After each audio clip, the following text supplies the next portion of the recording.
حضور علیہ السلام پر درود پڑھنے سے انسان خود سنورتا ہے اور اللہ کی رحمتیں اس پر نازل ہوتی ہیں۔ علماء نے لکھا ہے کہ درود اللہ کی بارگاہ میں ایک دعا ہے جو اللہ کی بارگاہ میں عرض کی جاتی ہے، اے اللہ، نبی رحمت صلی اللہ علیہ وآلہ وسلم پر رحمتوں کا نزول کر۔ تو کوئی یہ دعا مانگے کہ اے اللہ اپنے نبی پر رحمتوں کا نزول کر، تو کیا اللہ تعالیٰ اس کی یہ دعا قبول نہیں کرے گا؟ تو درود ہر صورت میں قبول ہے۔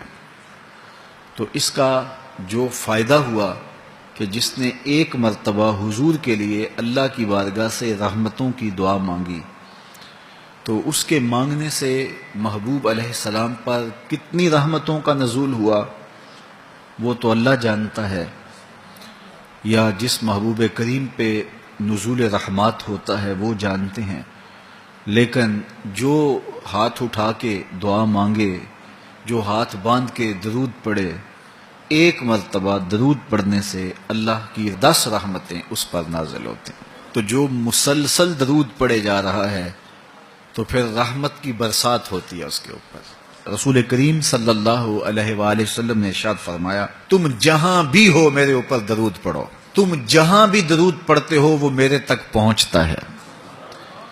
صبح پڑھو، شام پڑھو، دوپہر پڑھو، دن کو پڑھو، رات کو پڑھو، نماز سے پہلے پڑھو، نماز کے بعد پڑھو، محفل کے آغاز میں پڑھو، محفل کے دوران پڑھو، محفل کے اختتام پہ پڑھو، مسجد میں پڑھو، گھر میں پڑھو، جہاں بھی میرے اوپر درود پڑھو گے، جیسے بھی میرے اوپر درود پڑھو گے، فرمایا میرے تک پہنچتا ہے۔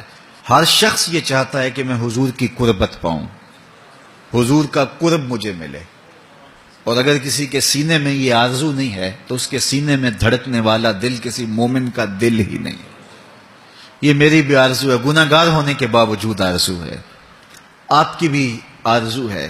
آرزو تو کی جا سکتی ہے، چونکہ کرم ہوتے دیر نہیں لگتی، وہ جس پہ چاہے کرم فرمائیں۔ تو اگر قربت حاصل کرنی ہے تو پھر اس کا طریقہ کیا ہے؟ رسول کریم صلی اللہ علیہ وآلہ وسلم نے ارشاد فرمایا، قیامت کے دن میرے سب سے نیڑے وہ ہوگا جو سب سے زیادہ میرے اوپر درود پڑھتا ہے۔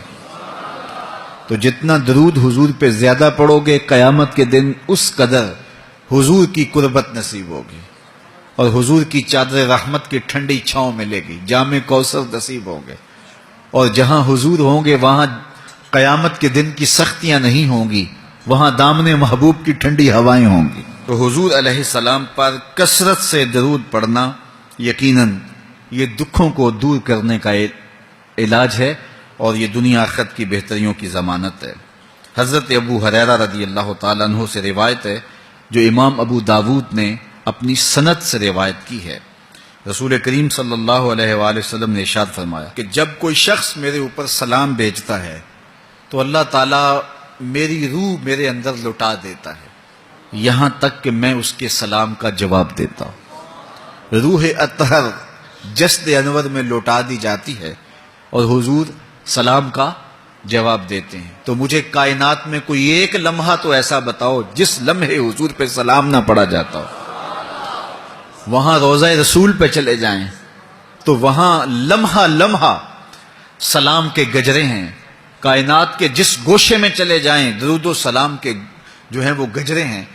تو کوئی ایک لمحہ بھی 24 گھنٹوں میں ایسا نہیں ہے کہ جب حضور پہ سلام نہ پڑا جاتا ہو، اور جب سلام پڑا جاتا ہو تو حضور کی روح اطہر بدن رحمت میں ہوتی ہے اور حضور سلام کا جواب دیتے ہیں، اور جس کو حضور سلام کا جواب دے دیں، اللہ اکبر۔ تو درود پڑھا کرو، درود حضور علیہ الصلوۃ والسلام سے جواب کا ذریعہ ہے، اور جب جواب جناب رسالت مآب صلی اللہ علیہ وسلم کی جانب سے آ گیا تو دنیا میں بھی بھلا ہی بھلا ہے، آخرت میں خیر ہی خیر ہے۔ حضور علیہ الصلوۃ والسلام نے ارشاد فرمایا، جس کے سامنے میرا ذکر کیا جائے اور وہ میرے اوپر درود نہ پڑے، وہ کائنات کا سب سے بڑا بخیل، سب سے بڑا کنجوس ہے۔ ہم بخیل تو نہیں ہیں، تو پھر پوری یکسوئی کے ساتھ چند مرتبہ حضور پہ درود شریف پڑھ لیجئے۔